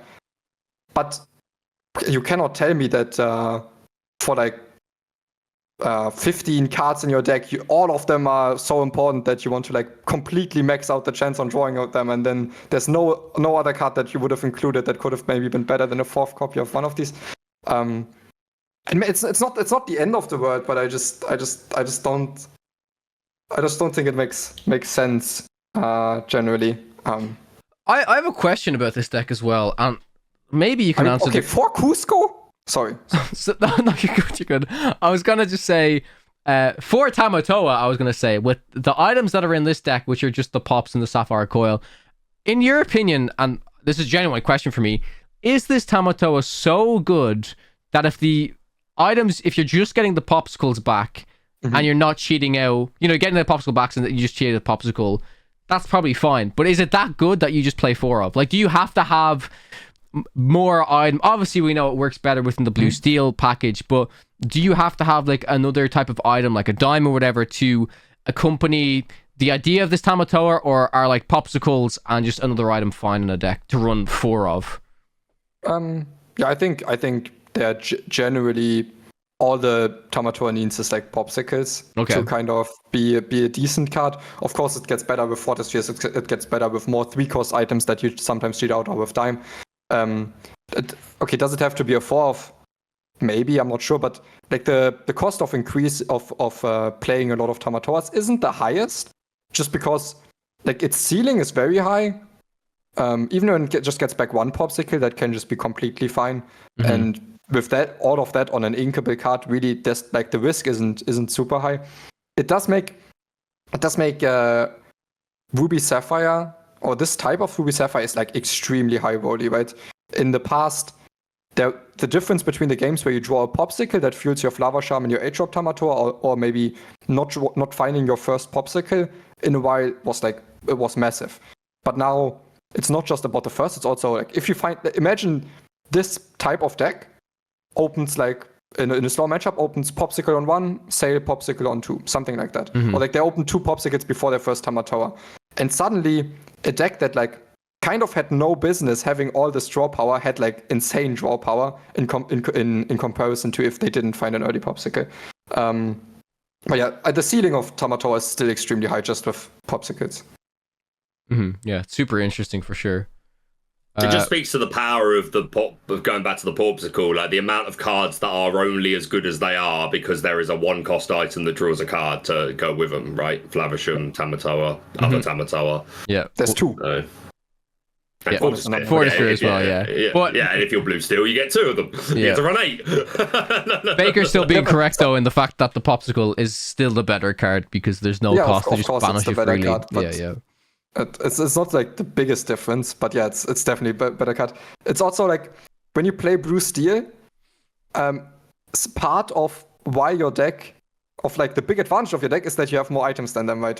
And then if you play Blue Steel against Red Blue and they find Popsicles and you don't even find items, or like they find the same amount of 1-cost items as you, it feels like, oh, so because they happen to draw so many 1-cost items, now maybe my biggest advantage is gone. And now I have to face against all of these crazy red cards that are like a big Sisu together with Coil or even the Washmawi. Yeah, makes sense. And then I believe this is the last. Yeah, this is the last deck list from the LCCC. Zan's list. So Zan is now on the version that is closer to your list. Moyen is playing the T-Pose. I believe he spoke about the Visions previously as well. He liked the idea of that card in this deck. I'm assuming it's for a similar reason to what you were saying, to be able to grab something like a Hades, perhaps. It also helps out against, like you said, the Diablo, right? Like it doesn't trigger against Diablo, stuff like that. So the other inclusion in here is it just that there's a Shield of Arendelle and there's one less Tipo? And there's this Pete's in there compared to your version, right? Yeah, so then there's no Cogsworth instead. And yeah, the big, and then there's no Diablo removal, which I think is very bold. If you have a 1 in 3 chance to face the Diablo deck, to not play any Diablo removal outside of songs that can be whipped away by Ursula, I think is bold to say the least. For them, it paid off this round because they just happened not to be matched against them. And so I'm facing Zan this round. We're both traveling over the weekend, so we will likely play. I think it's 5 p.m. EST on Tuesday next week for everyone that wants to watch this match. And I still think so basically they kind of made the hedge of not building too much for Emerald Steel. So they won that gamble, but nevertheless, I don't feel like I am too bad off because they're playing Pete's, which I think are also bad in the mirror. Of course, Pete is much better than a Baboom in the matchup, but I'm kind of okay with that. I have some Cogsworth lines that can come up at times, maybe not come up other times. So I still feel completely okay. The rest of the deck is very, very similar. I don't really agree with cutting a Tipo. I'm happy I think this is the first time I see Zan on 4 Scrooge, and I think that was like the most outrageous thing when they were like always playing 3 Scrooge, because it is an amazing card in the deck. The 4 Storm is also something I'm a little bit surprised by, with 2 out of 3 chance to face Blue Steel. And the Vision, I think there's still a difference between me and my and Zan's opinion on Vision. I think Zan just likes it in the deck in general. I think I'm only playing it because I think it's good in both of these matchups, especially against Emerald Steel, but it's like pretty decent in this matchup as well. Whereas in a broader matchup spread, I would likely, instead of playing Vision to increase the consistency of my late game, I would rather play more items to increase the consistency of Scrooge. Whereas I think the late game often works out well enough without the added consistency of vision. Mm-hmm. Yeah, it's interesting as well that since there are no Cogsworth in this list, even though, like you mentioned, like Baboom and Fire the Cannons aren't as good as a Pete in the mirror match, since there is no Cogsworth, maybe they'll at least be somewhat okay because there's no threat of like, oh, okay, the Cogsworth comes in. These are literally unplayable cards, right? At least with the Baboom, you can ink it, but with the Fire the Cannons, it's just gonna sit there. But yeah, that's it for the LCCC deck lists. We're going to jump over to the 13k deck lists. So yeah, jumping into the 13k deck list, we're just going to look at the top 4 because this episode's run a little bit long. This list nearly looks identical to, which was it? Was it Frederico's list, I believe? Frederico's list. Yeah, it looks very similar. No dime. It's like less B preps. There's 2 here rather than 1. There's 3 Vitalosphere here, though. Yeah, actually, that's something I wanted to talk to you about, Moyen, potentially, was the idea of people playing like these hideaways and Cuscos. Obviously, hideaway and Cusco can target items and not just like locations, but the idea of playing Vitalospheres to tech against locations a little bit more rather than going for the full kind of Cusco or hideaway package. What are your thoughts on that? Because I think this is something that you thought of a lot, right, when it came to the European Championship, right, was the idea of Vitalospheres to help out against all of the McDuck Manors. Yeah, it was great against Manors, especially because in the previous set we were also playing a lot of Maleficents generally, so we had like a lot of 7 strength characters that together with Vitalosphere were great against Manors. In this set, I think the focus of Vitalosphere's value has shifted a little bit. It's still great against locations, but it's also because there's a lot of good removal for Maui in the meta. Sometimes you need, like, the Vitalosphere is much more needed to activate your Mauis as actual cards that don't just lose you a lot of tempo. Mm-hmm. I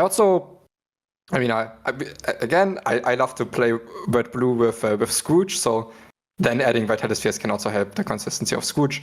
But even without the Scrooge, right, it's great as one, more fuel for Flavasham, but also something that the Tamatoa can give back that has value outside of just Popsicle. Yeah, it's interesting that you mentioned about the 7 strength and then being able to take out the Manors. I know this is kind of counterintuitive, right? But the idea of playing a Maui, buffing it with 2 strengths to then be able to take out a Tamatoa. Obviously, the Maui already has Rush, but that is still something that's like, you know, traditionally, especially with this type of list where it's not running Maleficence, right? It's like that big Tamatoa can be a challenge to remove at times. And, you know, you pair the Vitalosphere with like a Maui and suddenly that's an option you have to be able to take it out, right? Which I find interesting. Yeah, the main way... That's right. The main way to take out Tamatoas is suddenly like either ink once with a coil and Medusa it, or like ink once with two coils and just do anything, or ink twice with a coil and do anything.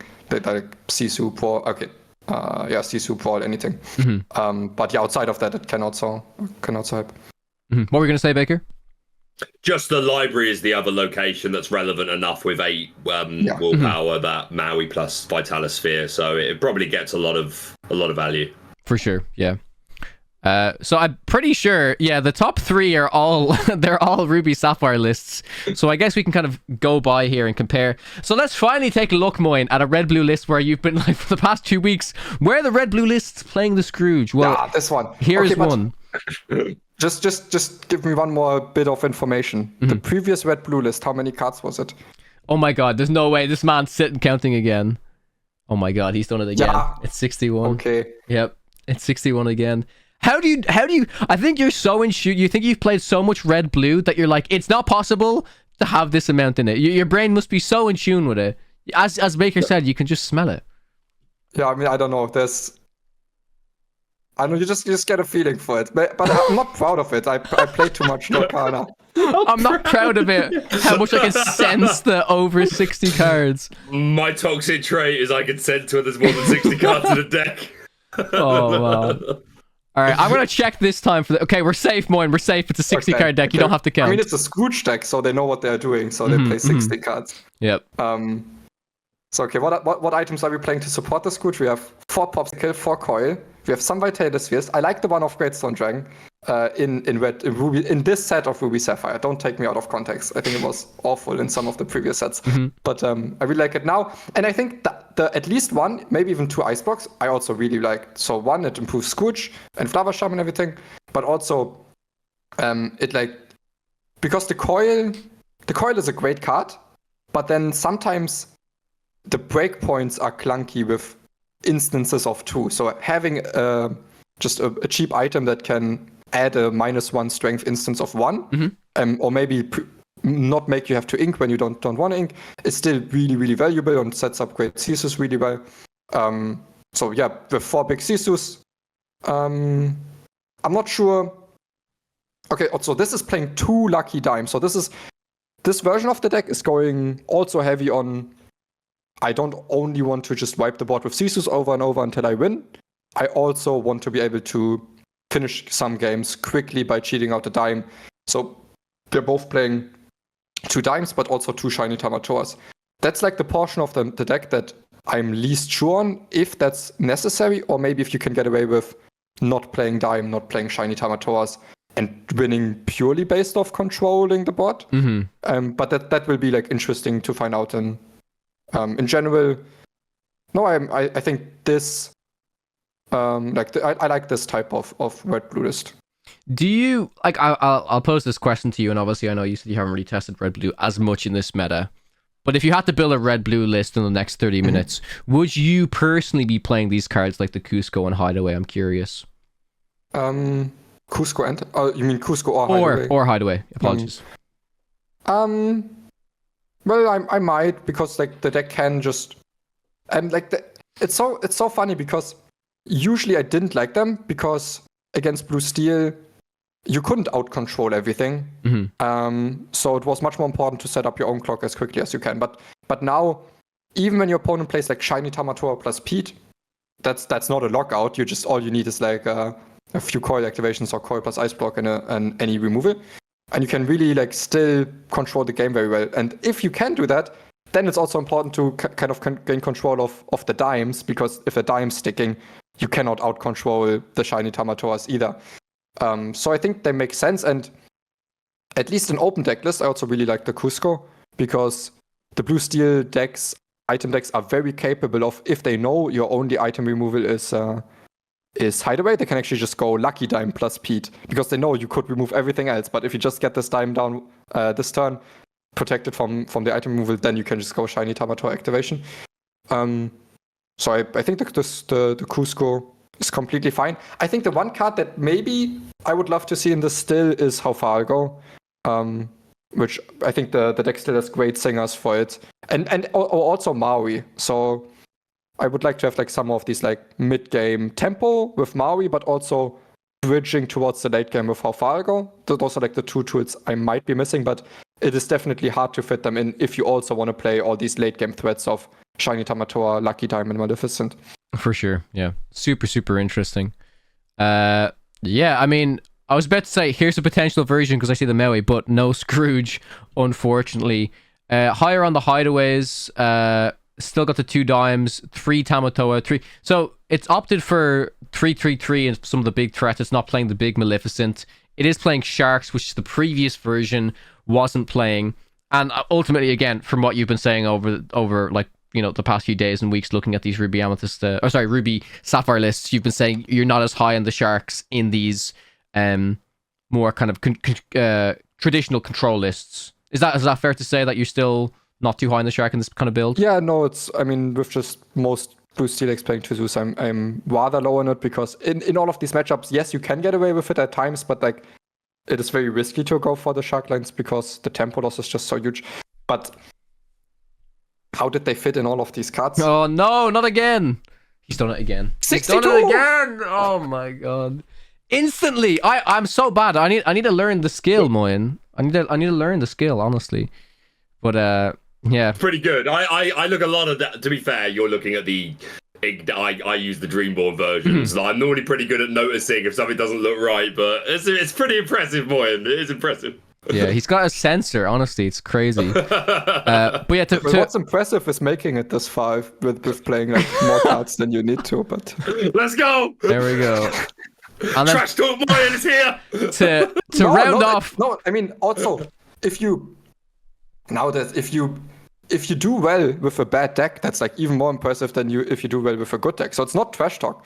It's like sometimes it's a compliment. Back in the days when I was grinding Hearthstone, and suddenly there's like a player that you don't think super highly of, and suddenly they're like rising up in ranks. That's the player you look at because their deck must be broken. Sure, yeah. I just wanted to round off the episode. I think it's fitting that we finish on a Ruby Amethyst deck to get your final thoughts on Baker. This has the Queen of Hearts in here. It has the location package. But also has some other interesting inclusions, such as Dragonfires and Genies. And it's also got the 2-drop Snake instead of the Cuscos. The one thing I do want to question you on, and just like your general thoughts before we jump into the Genie and the Dragonfire, is, are there any other potential... I just found it so funny that the deck was so predicated on, like 2-drop Flynn, 3-drop Sisu line for the past little while, because obviously it's been so strong and it gets you such early lore at the start of the game. Looking at other 2-drops, there's not really much other choice, but maybe the idea of the Cusco and the Queen of Hearts, like you were saying, most of the time you still play the Cusco, maybe just play 2 1-drops. Maybe the 1-drop line is just better a lot of the time. You know what I mean? And that to me is quite interesting, yeah. A lot of the time it is, especially against Bell, right? Because the dream against Bell is you don't play a 1-drop, you play double Diablo on 2. So then even if they storm 1 or turn sideways in any way, then you have the crab. So yeah, in a lot of situations it is better just to get down another body. But hey, if your 2-drop ends up being Cusco, at least it's drawing you a card when it's eventually removed. So yeah, congratulations to this player on doing super well. This is the location build. Obviously, you mentioned earlier that Taris has sort of popularized. And again, anytime I can see a Ruby Amethyst deck that's slightly different doing well, I'm happy. Please continue. I think the problem with this high location package is that the deck's worst enemy becomes itself. Because I think the deck best suited to deal with this heavy location is opposing Ruby Amethyst with Mauis and Crabs and Foxes. So I think in a mirror, or even if you're against a Ruby Amethyst deck that's a bit more traditional, hasn't packed out these locations, they might have a couple of library, but the rest of their cards are just better cards, then I think they're going to be favored in the long run. And locations are they're easy to misplay, right? Because if you can put them down a few locations after a board wipe, like a B prep, or on the turn where they would want to B prep, then they can get a lot of value. But at the same time, I've had a lot of people play a library against me 1 turn too soon, and it's just I've won from there on because I just had the answer to it. They got nothing out of it, and I think that can be the case with this location package. There's a lot of positives to them. Moyen mentioned a lot of them earlier, about going under the Bell or even the Cindy's, things like that. So I can see why they've done well as of late with the meta that we've been in. And if the meta continues to be how it is, maybe it will continue to do well. I think if traditional Ruby Amethyst rises a bit more and less people think it's dead, then I think this version of Ruby Amethyst is worse than the stock one. So that's what I'd say about the locations. I'm not a fan of anything less than 4 Rabbit. Rabbit is one of the most powerful cards in the game, has been for a long time. I think the only argument is if you're Amethyst Steel, then maybe there's an argument. If you're a dock build, something like that, then it's obviously a lot more reasonable. But Rabbit, if you're going to play any, you would just play them all. I still like playing Snakes. I can see why they've only ran 2 because they're only on 2 Rabbit. I still don't like it though. I think there's still a lot of value to be gained from Snake in a lot of ways. From just your goats and your rabbits. We're not playing any Tremaines or any come into play abilities. So I can see why they've gone just 2 Snake. Dragonfire, I get the temptation. Don't get me wrong. I've fluttered about with it a bit when it was. I need to remove a shark, I need to remove a big Tamato or whatever it is. I would prefer to just play the rest of the game better so that my Tremaine is active. And then I can play an actual good card, which is going to remove the board. Or use your B preps for that. So Dragonfire is cool. I can see the temptation, but I think it's strictly worse than just running Tremaines and just trying to play the game in a way where your Tremaine's going to get the value, or just from beaking Undisputed, which is what I've been doing, which I think is a lot better.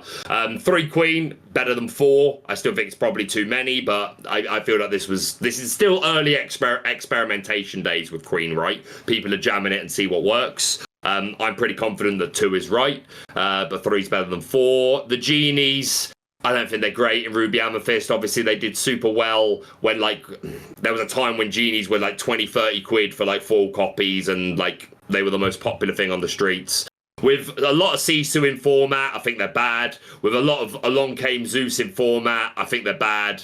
Not bad's probably the wrong word, but not optimal in my opinion. So yeah, like, glad to see this deck do well, and I can see why the locations have done well recently, but I'm not a huge fan of Dragon. But also the Brawl, kind of like, I'm not a fan of 2 Brawl. I realise there are less targets for Brawl, like people aren't playing Flynn, so you don't need it as much in the mirror, and there isn't as much Genie around, although there's Genie here. I think Flavisham is as must answer as it has ever been for the Ruby Amethyst player. I think that alone is worth just play the 4 Brawl, and like there's a lot of chatter about Emerald Steel looking quite good, so it's still your old-fashioned targets like Diablo. If Steel Song is still in format, then removing aerials, etc. So, like, don't get me wrong, I don't like having to play Brawl, but I do think it's a necessary evil to play for Brawl, because some things just gotta go.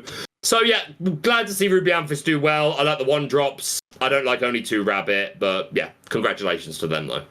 Yeah. I love all the points you made there. I love it, man. I love when a player that plays the deck, like you see all the lines, you can see every card, you can see the reasoning why people may play this, and then also just speaking about the decisions. I love it, man. Yeah, the Brawl specifically, I do agree with, and I can exactly see why this player has opted to play 2, because they feel all the meta. It's I'd love to just play 2, bro. I'd love 2 slots, but I just don't think we can in good faith. Yeah, and like you mentioned, it's like it's cards that people wouldn't really, people are so. I feel like people can be so focused on blue steel. Okay, blue steel. Yeah, there's like barely any targets have 2 strength. As soon as you face something like Emerald Steel or Amber Emerald that has like a Diablo, and you can't answer that, you lose the game. You literally lose the game.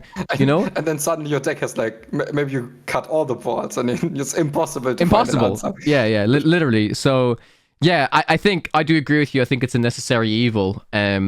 And yeah, again, props to this player for doing so well with Ruby Amethyst. Like you said, I do also agree that it's quite difficult to navigate this kind of location package. In theory, it makes sense, wipe the board, play your locations, but it takes a while until you can get to that stage. And optimally, it's still difficult to play your locations at the right time. Besides that scenario, right?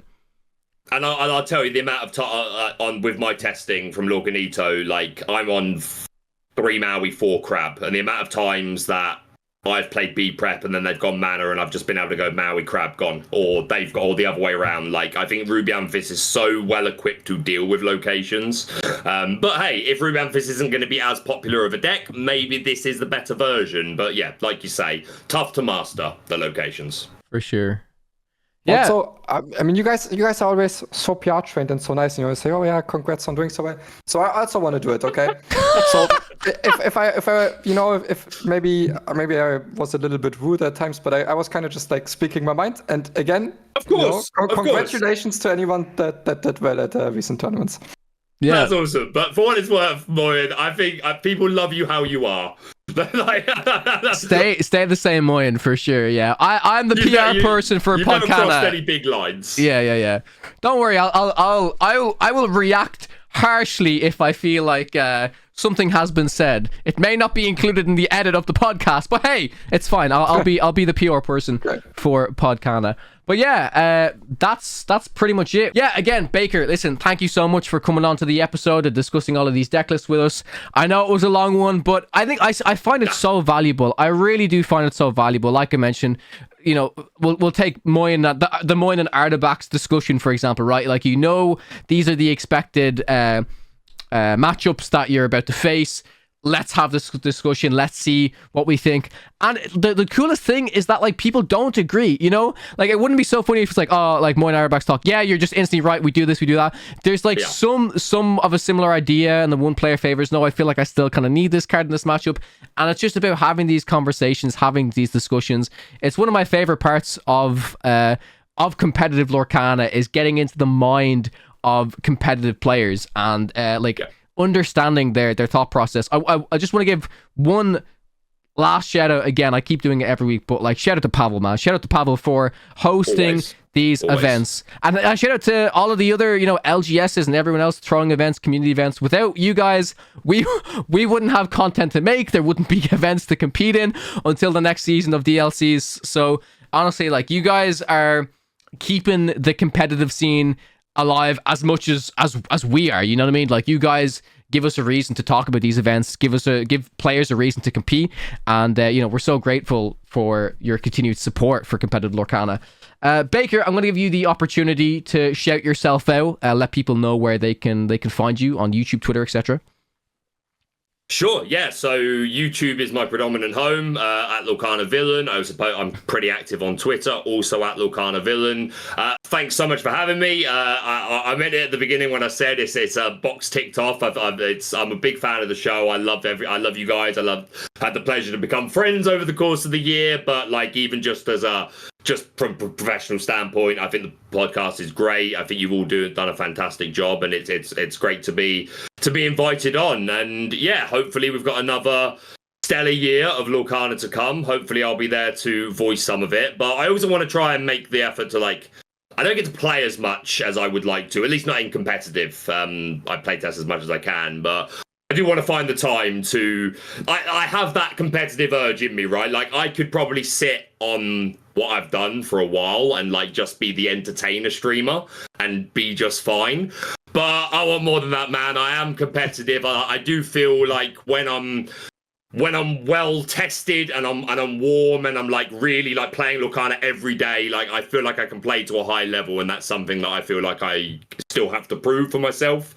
So it's always great to get to learn from the community, from yourselves. Like you talked earlier about, one of the questions in the Spilled Ink was how to get better. Mm-hmm. I have the pleasure of being in a couple of Discords where you just always have people just spamming, whether it's webcam games or Lorcanito games. And whenever I can, I will just have that on in the background and just be keeping an eye on it, and just and be honest with yourself as well about what you did right, what you did wrong, and find people to learn from. But yeah, excited for Lorcana, excited for the continuation of you guys. Let's go 10,000 subscribers before the end of the year. But yeah, thanks for having me. Awesome. So at the event in Ravensburg, will you play or cast? Oh, play. Okay, so I'm looking forward to that. Yeah, I know you'll have to, if there's any future content creator set champs, you'll have to take your revenge on me, Baker, right? Because I know... it's coming. Don't worry, buddy. I haven't forgotten a thing. Yeah. Not a thing. That will happen one day. It's funny because I had the Accusation event weekend before last. It was set 6. 7 rounds, and I was 4-0. I was on fire. I did 2 red-blue in a row, Amethyst Steel, then beat Mines, and I was like, this is it, this is the day, this is my time, I'm gonna go all the way, and then lost 3 in a row and didn't even make top card. It just all came crashing down. So we'll get there, don't worry. Yeah, it's the worst when you're so close. Maybe you're like, oh, yeah, I just need to not go 0-3 for me. Yeah. I'll be honest, I was 1 win away from IDing my way into top card. Yeah, it's a tough one, man. It's a tough one. But yeah. I'm looking forward to seeing you play a little bit more as well. I have to say, I really relate to that, Baker, as well, because as we do the podcast, I don't get to play as much as Moyen. I have a full-time job. I'm constantly trying to do other stuff. Sorry, Moyen, I know you grin there. Not to say coaching and stuff. I mean, you work hard. I really understand you work hard. But similar to you, Baker, I don't have time to play perhaps as much as I like. But I also feel, when I put in the time, when I put in the testing, that I can perform well. So I'm also excited to compete where I can. And it's just, it's always fun. I always have fun competing, even in my lowest points of I've had a bad run or whatever. I could have a really bad run, but at the end of the day, I'm probably at this event surrounded by my friends, surrounded by great people, and it's always a great time. And that's at the end of the day, for me at least, that is the most important thing about card games. It's the community. I can enjoy the game, but if the community's great, that's what's going to keep me going at the end of the day, 100%.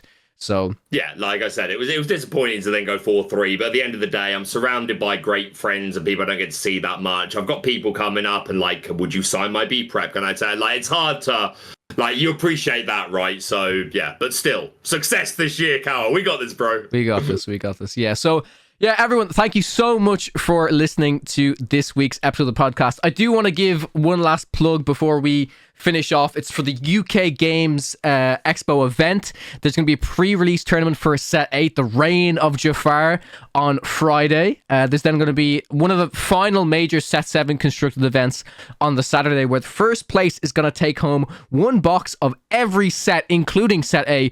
And it's also going to be the very first event of 2025, where you can earn yourself that 2025 promo playmat, which I'm super excited to compete for. If you guys are listening to this podcast, you've listened the whole way through, if you want to buy tickets, you better get on it now, because there's not many left. It's going to be a great time. I'll be there. I think Baker and Moyen are planning to make a trip over as well, so it's going to be a good time for sure. But yeah, if you guys enjoyed the episode of the podcast, the number one thing you can do is leave us a review over on Apple Podcasts, Spotify, your local podcast platform. There is a video version of this available over on youtube.com/@PodcanaPodcast. Hit the subscribe while you're there. Twitters are @LorcanaVillain, @Moyen_HS, and @Kawatech_CG. Thank you guys so much for watching. We'll catch you guys in the next one.